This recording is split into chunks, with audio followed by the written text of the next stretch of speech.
안녕하세요. 법인의 모든 것은 이 안에 있다. BGN CEO 유낙형입니다.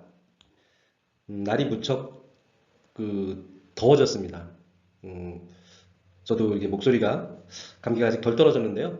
이 다음번에는 원래 제 목소리를 찾아가지 않을까 싶습니다. 어, 다들 건강들 조심하시고 또 더위 잘 이겨내시기 바랍니다. 오늘은 근로자와 근로계약이라는 내용을 가지고 한번 말씀을 드리겠습니다. 근로계약 체결 시의 근로계약서, 근로계약서의 필수 항목. 우리가 이제 뭐 몇 년 전까지만 해도 근로계약서를 작성하는 것 자체도 어려워하셨던 것들이 있었어요. 근데 요즘에는 뭐 근로계약서를 작성을 안 하시는 분들은 생각보다 많지 않으신 것 같습니다. 뭐제 생각인지는 잘 모르겠지만, 그러다 보니까 이제 근로계약서를 다 제대로 작성했다라고 생각하실 수도 있겠지만, 필수 항목이 있습니다. 여기 지금 1번부터 5번까지 나와 있는데요. 임금의 구성 항목, 뭐 계산 방법, 지급 방법, 소정의 근로시간, 뭐 주휴일, 연차 유급휴가, 취업의 장소, 어디서 근무할 건지, 또 종사해야 될 업무가 뭔지, 이런 부분들에 대한 요게 이제 필수 항목입니다. 그 외에 이제 근로계약 기간은 기간제 사원들은 근로계약 기간이 종료 시점이 정해져 있는데요. 일반적인 이제 기간제 사원이 아닌 경우에는 기간이 정해져 있지 않죠. 그래서 이런 내용이 들어가 있는 근로계약서를 근로자에게 교부해야 되는 거죠. 교부. 교부가 제일 중요합니다. 얼마 전에도 말씀을 드렸지만 작성만 해서 끝나는 것은 아니고요. 근로자가 교부받지 못했다라고 하면 이것 또한 똑같이 벌금이 나올 수가 있기 때문에요. 반드시 교부해야 된다. 반드시 교부하셔야 된다. 그래서 여기 1번부터 4번까지 뭐 지금 연차 유급 휴가까지요. 사항이 단체박, 취업규칙, 뭐 법령의 변경 등으로 인해서 변경되는 경우에는 근로자의 요구가 있으면 그 근로자에게 교부를 해야 된다. 이제 이야기죠. 변경된 내용이 있다라고 했을 때는 이런 것들이 그 다음에 근로자 명부와 근로계약서 등이 근로계약에 관한 중요한 서류를 뭐 3년간 보존해야 된다. 이제 이렇게 돼 있는데 여기 이제 잘 보세요. 위반 시 500만 원 이하의 벌금, 여기 보면 위반 시 500만 원 이하의 과태료 이런 내용들이 있는데요. 과태료와 이제 벌금의 차이라고 볼 수가 있을 텐데 우리가 가끔 대표님들을 만나면 이제 뭐 노동 관련된 그 노동부에 가서 이렇게 뭐 정말 좋지 않은 기억을 가지고 계신 분들도 있지만 검찰청에 불려가시는 분들도 있으세요. 아시죠? 그죠?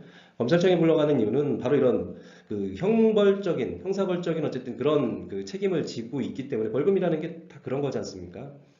어쨌든 그런 부분들이 있기 때문에 이런 그 근로자와 관련된 부분들은 정말 대표님들이 조심하셔야 됩니다. 단순히 과태료로 끝나는 것 같으면 좋지만 그렇지 않은 경우들도 분명히 있으시거든요. 그 다음에 근로자가 계약서를 교부받았음을 입증할 수 있는 별도의 확인을 받아둘 필요가 있다. 요거 되게 중요합니다. 예, 정말로 뭐 모든 분들이 다 똑똑하게 대표님들이 잘 챙겨서 하시면 좋은데 그렇지 못하시거든요. 현실적으로. 자, 그래서 근로계약서 견본을 제가 일단 여기다 한번 올려봤는데요.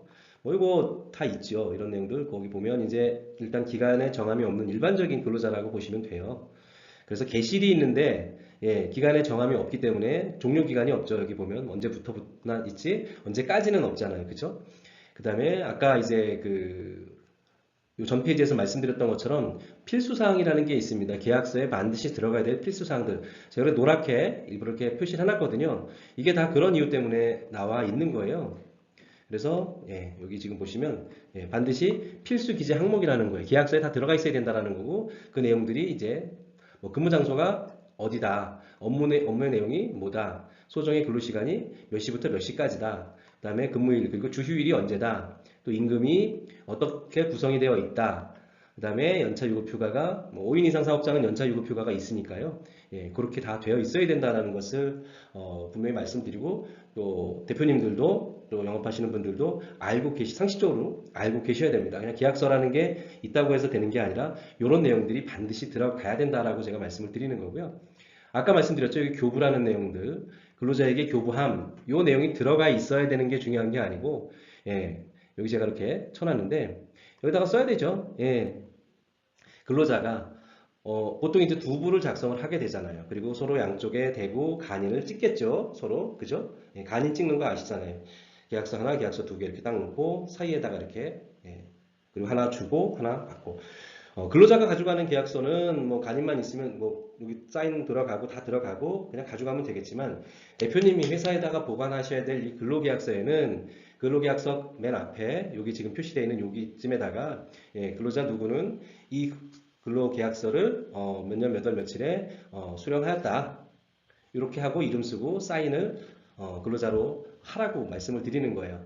여기 지금 뭐 사업주도 있고 근로자도 있고 여기 사인 다 돼 있는데 요거는 요 내용을 확인했다라는 그런 뜻이잖아요. 그쵸? 예. 그 밑에다가 뭐 내용은 상관없습니다. 교부했다라는 이그 근로계약서를 근로자에게 교부했다라는 것이 여기다 명시가 되면 되는 거고요. 그리고 그 옆에다가 근로자의 이름과 사인을 한 번 더 받으시라는 뜻입니다. 무슨 말씀인지 아셨죠? 예. 자, 그 다음에 이제 조금 더 쪼개서 볼게요. 근로계약기간이다라고 보시면 어, 단지 근로계약의 존속기간에 불과하다라고 해서 임금, 근로시간, 후생, 해고 등 근로자의 대우에 관해 정한 조건을 의미하는 근로기준법상의 근로조건에 해당하지 않으며 근로계약 당사자는 원칙적으로 이를 임의로 정할 수 있다라는 겁니다. 예, 근로계약 기간은 당사자가 원칙적으로 이를 임의로 정할 수 있다라는 뜻입니다. 그래서 계약직 근로자의 계약 기간이 2년을 초과할 경우에는 원칙적으로 예, 기간에 정함이 없는 근로자로 본다라는 거예요. 예, 그렇기 때문에 회사는 2년을 초과하지 않는 범위 내에서만 계약직 근로자를 고용할 수 있습니다. 그러니까 계약직 근로자를 고용한다라고 했을 때는 2년을 초과하지 않는 그 범위 안에서 계약서를 작성을 해야 되겠죠. 예. 그리고 기간제 근로계약의 반복갱신 등의 경우에는 그 계속 근로한 총 기간, 예, 계속 근로한 총 기간이 2년을 초과하지 않는 범위 안에서 하라는 얘기입니다. 예. 왜냐하면 그렇지 않으면 예, 기간에 정함이 없는 근로자로 본다라는 뜻이에요. 예. 그렇게 본다라는 뜻입니다. 그래서 계약직 근로자의 경우 근로계약 기간은 사실상 최대 2년이라는 뜻입니다. 예, 무슨 말씀이에요? 반복이 되면 기간에 정함이 없는 근로자가 된다라는 이제 그런 의미가 되는 거잖아요. 그래서 사업주 입장에서는 2년을 초과한 근로계약 기간을 정할 경우에 계약직 근로계약으로서의 의미를 갖지 못한다. 정규직이 된다는 그런 의미이겠죠. 그래서 대표님들이 계약을 하실 때 예, 2년씩, 2년씩, 2년씩 이렇게 한다라고 하면 그거는 이미 합산했을 때 총 기간이 2년을 초과하기 때문에 이미 이제 계약직 근로자가 아닌 게 되는 거죠. 그러니까 총 계속 근로한 총 기간이 2년을 초과하지 않아야 된다라는 그런 의미라고 보시면 될 것 같습니다. 그래서 근로계약 기간을 설정을 하실 때 대표님들이 뭐 그냥 기간에 정함이 없는 근로자를 뽑을 때는 상관없겠지만 예, 기간제 근로자를 뽑을 때 예, 전체 총 근로기간이 2년이 초과하지 않는 범위 안에서 근로를 시켜야 되겠다 이렇게 생각하시면 될 것 같습니다. 그 다음에 이제 수습기간이라는 거 있잖아요. 예, 수습기간. 우리가 보통 근로자를 고용을 했을 때, 뭐, 이 사람의 어쨌든 그 업무의 그 능력? 이런 것들도 봐야 되는 부분들도 있고요. 그래서, 바로 어쨌든 공식적인 그 정식 근로 사원이 아니라 수습 근로자로서 이제 그 기간을 두는 거죠. 뭐 너무나 잘 아시잖아요. 그죠? 그래서 기간에 대해서는 우리가 이제 보통은 저도 예전에 전 직장에 그 전에 있을 때 보면 3개월간 수습을 뒀던 것 같아요. 그러니까 급여를 100%안 주더라고요. 그 당시에도. 벌써 뭐 20년도 넘은 얘기지만. 예, 그래서 법적인 제한이 없습니다. 기간에 대해서는 그렇지만 보통 3에서 6개월 정도 이내가 일반적이다. 사회 통념상이라는 거 되게 중요하잖아요. 그죠? 그래서 다만 수습기간이라는 것을 적용할 것인가 이 여부는 예, 취업규칙에 있거나 근로계약서에 명시가 되어 있어야 된다는 뜻입니다. 근로계약서상에 언제부터 언제까지는 수습기간이다라고 명시를 하면 됩니다. 예, 아까 말씀드린 것처럼 근로계약서에 그 필수 항목들은 당연히 들어가야 되지만 이런 내용들을 추가한다고 해서 문제가 되는 것은 아니잖아요. 수습기간은 언제부터 언제까지 한다. 그렇게 명시하면 되는 거거든요. 우리가 계약서라는 것을 너무 어렵게 생각하실 필요가 없으실 것 같아요. 제일 중요한 건 반드시 들어가야 될 필수사항이 들어가 있으면 일단 기본적으로 되는 거고 이제 조금 더 세부적이고 구체적인 내용들이 법에 위배되지 않는 범위 안에서 거기에 조금 더 디테일하게 들어가 있으면 되는 거거든요. 어차피 그 사인 간의 계약이니까요. 그래서 법 범위 안에서 디테일한 내용들을 근로계약서에 조금 더 명시를 해도 된다라고 말씀을 드리고 싶고요. 그래서 수습기간이 적용된다고 명시하지 않은 경우 예, 수습 근로자가 아닌 정식 사원으로 채용되었다고 봐야 된다. 예. 대표님 입장에서는 수습 기간을 한 3개월 하지 뭐 라고 말씀하실 수 있잖아요. 근로자한테. 뭐 근로자도 그렇게 알겠습니다라고 했지만 뭐 취업 규칙이나 우리 회사 취업 규칙 자체에 뭐 근로자가 들어올 때 항상 수습 기간을 뭐 3개월을 둔다라는 어쨌든 뭐 규칙이 있고 우리가 취업 규칙을 보통은 이제 비치해 놓도록 돼 있으니까 근로자가 볼 수 있는 데다가 늘 비치해 놨다라고 하면 서로 인지한 내용들이잖아요. 근데 그렇지 않고 취업 규칙에도 그런 내용이 없고 근로계약서에 명시가 되어 있지 않다라고 하면 예, 그리고 구두로 얘기했다라고 하면 그건 당연히 안 된 거죠. 그냥 정식 사원으로 처음부터 채용이 되었다라고 보는 겁니다. 그래서 수습기간을 정해야 한다면 근로계약서에 명시를 해야 된다. 요거 예, 기억하십시오. 이게 뭐 큰 회사가 아니라 작은 회사들도 그렇잖아요. 예, 사람이 어떤지도 모르고 써보면서 스트레스 받는 대표님들 저 되게 많이 봤거든요. 예, 한 1개월 지났더니 생각보다 너무 업무 능력이 떨어지는 것 같아요. 근데 이 수습기간이나 이런 것들을 정하지 않았단 말이에요. 자, 이러면 급여는 급여대로 100%다 주고 또 이렇게 해고나 이런 부분들도 예, 정식 그 근로자니까 이거 그 해고하기도 만만치 않거든요. 특히 이제 5인 이상 사업장은 더 그렇겠죠. 그래서 수습기간이라는 것을 대기업도 두는데 예, 당연히 서로 간에 뭐 봐야 되겠죠. 뭐 근로자 입장에서도 그렇지 않습니까?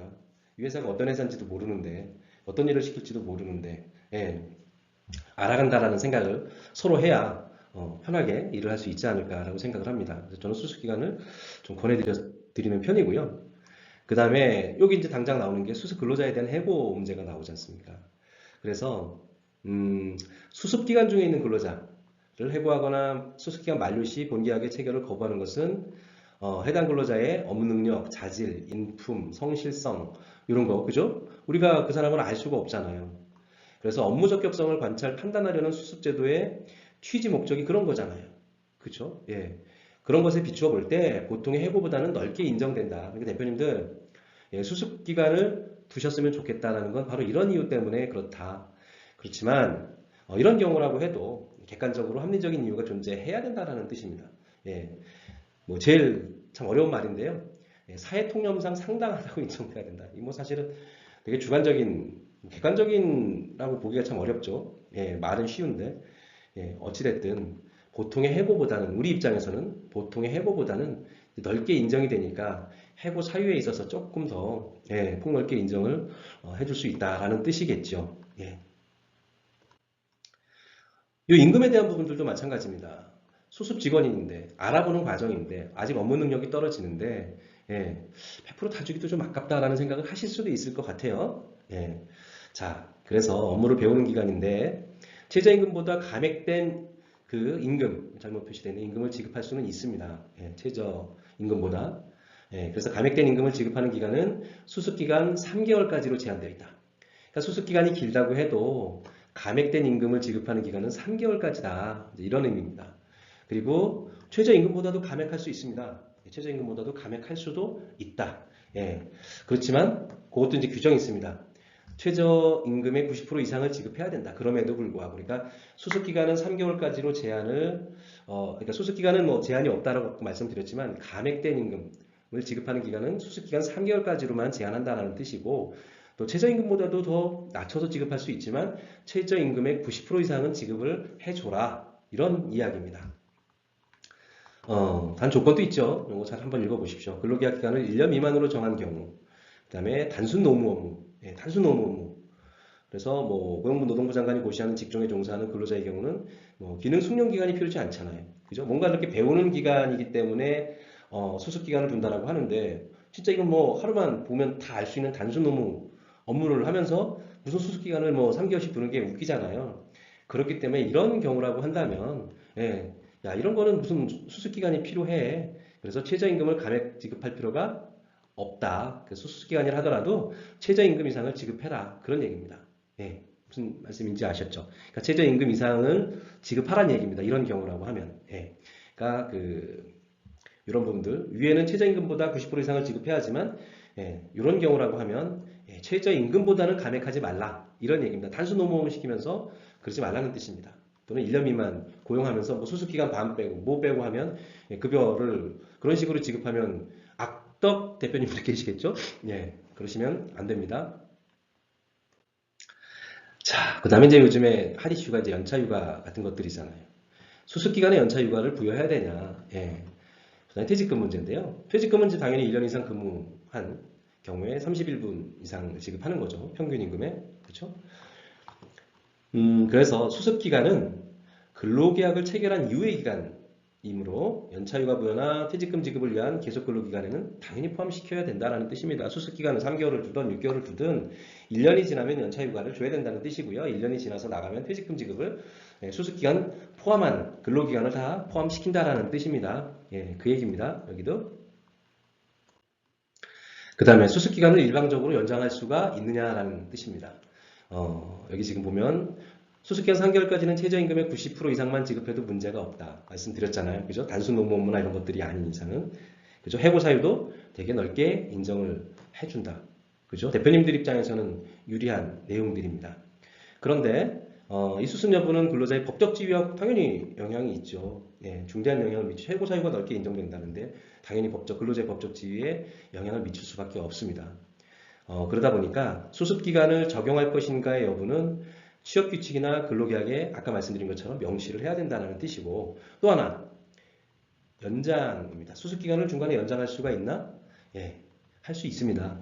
근데 그에 대해서 근로자가 동의를 해야지 유효하다. 예, 뭐 수습 기간을 연장하고 싶은 근로자가 있을까 모르겠지만요. 예, 어쨌든 근로자가 동의하지 않으면 연장할 수가 없다라는 뜻입니다. 일방적으로는 안 된다. 예, 뭐 근로 그 계약이라는 것, 그 사업주와 근로자의 관계라는 게 일방적일 수는 없습니다. 예, 일방적으로 근로자에게 불리하게 적용되는 것들은 다 나중에 문제의 소지가 있거든요. 자, 그 다음에 근로계약 체결 시 약정이라는 건데요.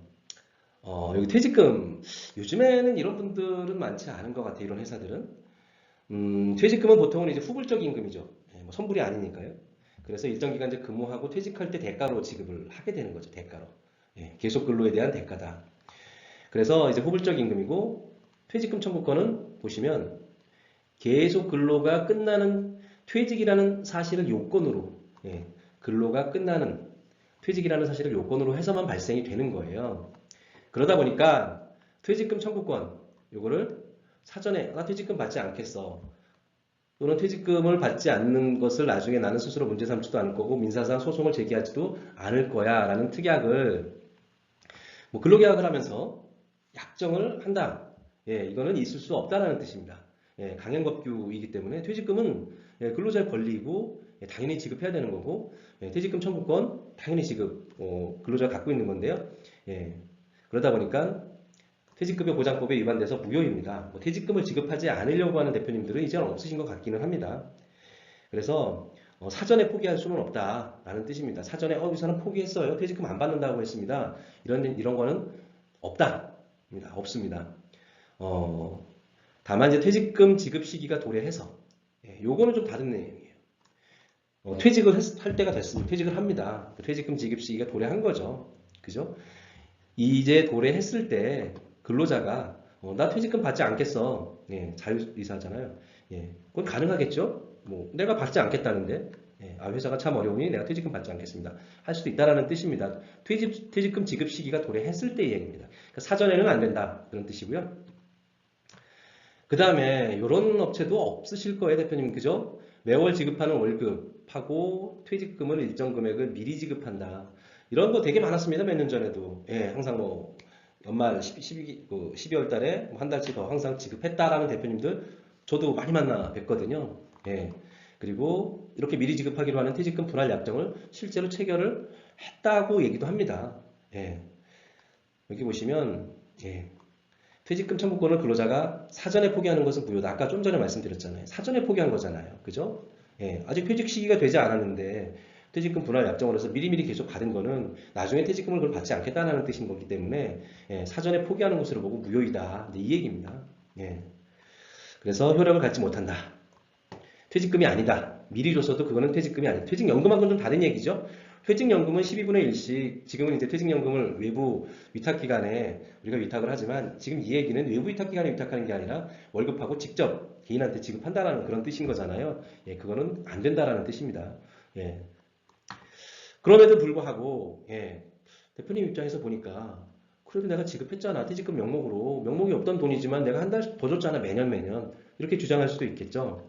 자, 그래서 지급한 동일한 금액에 대해서 부당이득 반환 채권. 대표님 입장에서는 근로자에게 자, 그러면 네가 원래 받으면 안 되는 돈. 그러니까 근로급여로 준 건 아니니까. 그래서 그거는 내가 돌려받아야 되겠어. 네가 그 부당이득이네. 퇴직금으로도 인정 못 받으니까 나에게 돌려줘. 우리 회사에 돌려줘. 라고 할 수 있겠죠. 회사 입장에서는 부당이득 반환 채권을 갖게 되는 거잖아요. 그래서 근로자의 퇴직금과 상계할 수 있다. 그래서 안심 이렇게 생각하실 수도 있겠죠. 그렇지만 그럼에도 불구하고 다 상계는 안 된다. 퇴직금 채권 회사가 받을 이제 근로자가 받을 퇴직금 채권이 있죠. 그죠? 나중에 그런 근로자가 받을 퇴직금 채권 2분의 1을 초과하는 부분에 해당하는 금액에 관해서만 상계가 허용된다. 그러니까 결국엔 반만 인정해 주겠다는 겁니다. 반만 퇴직금으로 인정을 하고 상계할 수 있다는 뜻이고 반은 결국엔 더 줘야 된다는 얘기입니다. 그 다음에 이제 근로자의 판단인데요. 근로자가 뭘까? 우리가 예전에 뭐 근로자성 이런 얘기를 이제 많이 했는데요. 이 사람이 근로자인지 아닌지, 근로자가 무엇인가, 종속적인 관계에서 근로를 제공했는지 여부. 자, 종합적으로 고려해서 근로자인지 여부를 판단한다라고 하는데요. 1번부터 8번까지 이러면 근로자다라고 보는 거예요.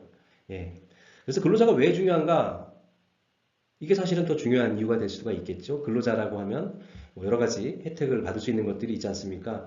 그 법적으로 보호받을 수 있는 내용들이 있기 때문에 뭐 퇴직금만 해도 그렇고요.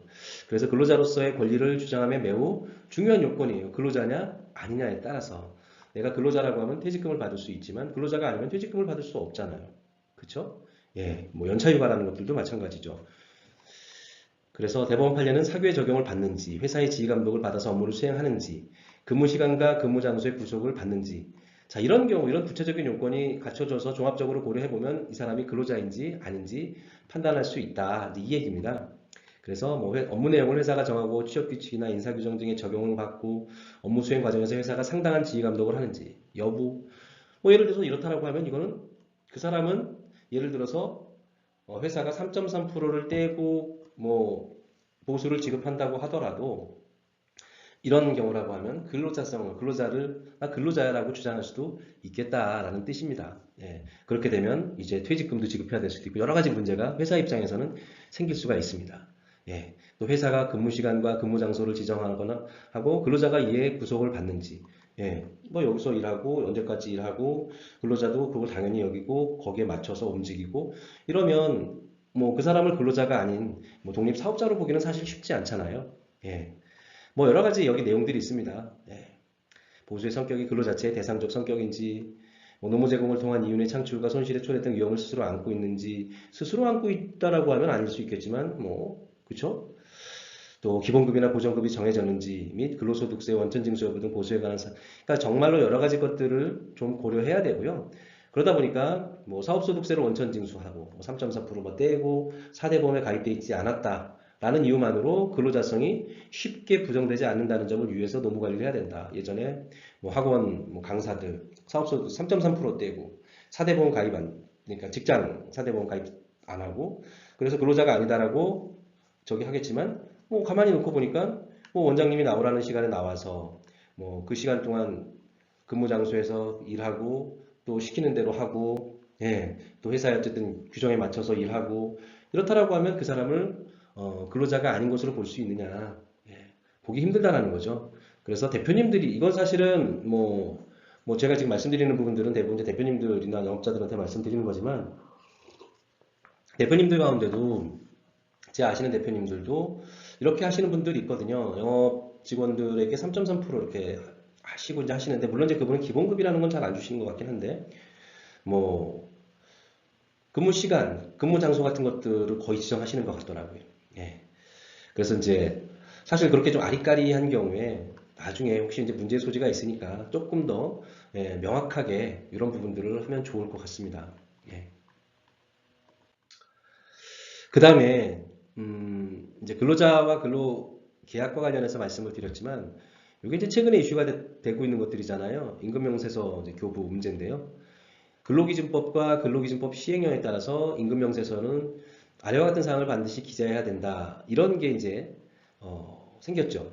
아마 이제 뭐 큰 회사들이야 당연히 거기에 맞춰서 척척척척 하시겠지만 규모가 작은 회사들은 저희도 이제 세무사님이 이렇게 해주시는데 이거대로 해주지는 않아요. 예, 결국에는 그러면 우리가 해야 되는 거잖아요. 그죠? 그리고 또 요 임금명세서는 기본적인 조건들이 있습니다. 그 안에는 뭐 성명, 생년월일, 뭐 사원번호 등 근로자를 특정할 수 있는 정보가 있어야 된다. 그다음에 임금 지급일이 언제인지 적혀 있어야 되고 그게 기본급인지 뭐 각종 수당, 상여금, 성과금 그래서 구성 항목별로 따로 이제 뭐는 얼마, 기본급은 얼마, 각종 뭐 상여금은 얼마, 뭐 성과금은 얼마 이런 식으로 구분을 이제 해서 기재를 하라는 뜻이고요. 임금 공제 항목별 금액과 총액 등 공제 내역도 이제 확인을 하라는 얘기고요. 그래서 임금 총액이 공제하고 나니 얼마다. 그리고 그 임금이 그러면 수당이 뭐 연장 근로수당, 야간 근로수당, 뭐 휴일 근로수당이 있다라고 하면 그것이 어떻게 계산돼서 나와 있는지 기본급이야 정해져 있는 거니까 그렇지만 특히 이렇게 각종 수당들 이거는 일일이 다 계산을 해주라는 뜻입니다. 예, 어렵습니다. 예. 그 다음에 이제 출근 일수 근로시간이 나와 있어야 되고 뭐 국민연금 이런 것도 다 계산해서 지급액이 얼마인지 이게 보시면 21년 11월 19일 날부터 이제 임금명세서를 교부하라고 이제 했습니다. 그래서 좀 전에 이제 기재사항 제가 말씀드렸어요. 지금 보셔야 될 게 뭐냐면 고용노동부에 들어가시면 임금명세서 만들기라는 게 있어요. 이렇게 보시면 예. 뭐 이거 이렇게 그냥 치고 그냥 네이버나 이런 데 들어가셔도 들어갈 수도 있을 겁니다. 이 주소를 카피하시면 될 텐데요. 들어가셔서 화면을 띄우시면 아까 좀 전에 보신 것 같은 내용들을 직접 입력하실 수도 있으세요. 그래서 제가 한번 해봤거든요. 뭐 제 이름으로 해봤는데요. 해서 출력을 하면 뭐 복잡하게 하기가 싫어갖고 이거 이제 고용노동부에서 그 아까 좀 전에 보셨던 그 사이트로 들어가면 예, 하나씩 입력을 하면 이렇게 쪼로록 나옵니다. 그러니까 대표님들도 뭐 직원분들, 그러니까 민사 쪽이나 급여 지급하시는 담당자를 시키셔서 혹시라도 세무사 사무실에서 뭐 임금이 얼마입니다라고 계산해서 온다라고 하면 그런 부분들을 한 번 더 확인하시고 사실은 뭐 세무사님보다는 뭐 수당이나 이런 것들 계산은 노무사님들이 훨씬 더 정확하게 하실 거예요. 기본급이야 뭐 이미 정해져 있는 거니까 그렇지만 연장근로수당이나 이런 것들도 사실은 꼼꼼하게 다 챙기셔야 돼요. 휴일근로수당, 뭐 가산수당 잘못해 놓으시면 나중에 근로자가 퇴직하고 나서 그 부분에 대해서 이제 소급해서 다시 다 뭐 3년치 이렇게 받아내고 하는 경우들 분쟁이 생기는 경우들 많이 봤거든요. 뭐 요거는 제가 막 임의로 적어놨지만 국민연금이 얼마인지 다 거기에 보시면 그 사이트에 들어가 보시면 다 나와 있어요. 그리고 이렇게 이제 연장 근로수당 뭐 이렇게 45만 원이라고 제가 임의로 써놨는데 뭐 한 15시간 한 달간 15시간 일했고 뭐 평균 임금 2만 원 1시간당 그 다음에 이제 연장 근로라서 50% 추가해서 1.5 이렇게 곱해서 45만 원이 나왔습니다. 이렇게 표시를 해줘야 된다는 의미입니다. 무슨 말씀인지 아시죠? 그래서 이렇게 임금명세서를 하셔야 되는데 어려우시니까 조금 전에 바로 직전 페이지에서 보셨던 것처럼 그런 내용들을 고용노동부에 가셔서 한번 대표님들도 테스트를 해보셨으면 좋겠어요. 그래서 이런 게 여기에 있구나 라는 것들을 보시면 될 거고요. 임금명세서 이런 내용들은 요즘에 뭐 구글이든 네이버든 사실 많거든요. 관심만 가지시면 중요한 건 우리가 그런 정보들을 임금명세서가 있어야 돼, 필요해 라고 생각을 해서 알고 있으면 우리가 찾아 들어가는 게 생각보다 그렇게 어렵진 않습니다. 요즘에는. 근데 문제는 뭐냐면 임금명세서가 뭐지? 급여명세서가 뭐야? 이게 왜 있어야 되지? 이런 거 자체를 근본적으로 모르시면 이거는 정말 이제 문제가 되는 거잖아요. 근데 이제 대표님들 중에는 이제 회사가 규모가 크면 이런 것들이 다 세부적으로 부서별로 이렇게 뭐 회계팀이 있고 뭐 총무팀이 있고 뭐 영업팀이 있고 이렇게 좀 잘 나눠져 있어서 이런 것들이 유기적으로 돌아가는 기본적으로 한 100명 이상, 150명 이상의 직원들이 있는 회사들은 그나마 조금 나은 것 같긴 한데요. 그 미만의 회사들 직원들이 그렇게 뭐 50명 미만 뭐 이런 회사들은 사실은 이런 것들을 일일이 다 직원들이 이렇게 딱 유기적으로 나눠져서 부서별로 척척척척 움직여지는 것 같지는 않습니다. 그러다 보니까 이제 대표님들의 부담이 점점 커질 수밖에 없으실 텐데요. 그런 부분들을 어려워하지 마시고 저희가 법인 플랫폼, 저희가 이제 캠프라는 법인 플랫폼을 운영하는 이유는 대표님들이든 뭐 영업하시는 분들이든 법인과 관련해서 소규모 법인, 중소법인, 중소기업, 비상장 회사들, 예, 이런 회사들이 이슈들이 정말 많습니다. 이런 분들 해결이 조금 어려우시다라고 하면 예, 저희 쪽으로 문의를 주시면 저희가 그런 부분들을 도움을 드릴 수 있도록 하겠습니다. 오늘도 하루 고생하셨고요. 좋으셨으면 좋아요, 구독 한 번 더 눌러주시기를 부탁드리겠습니다. 감사합니다.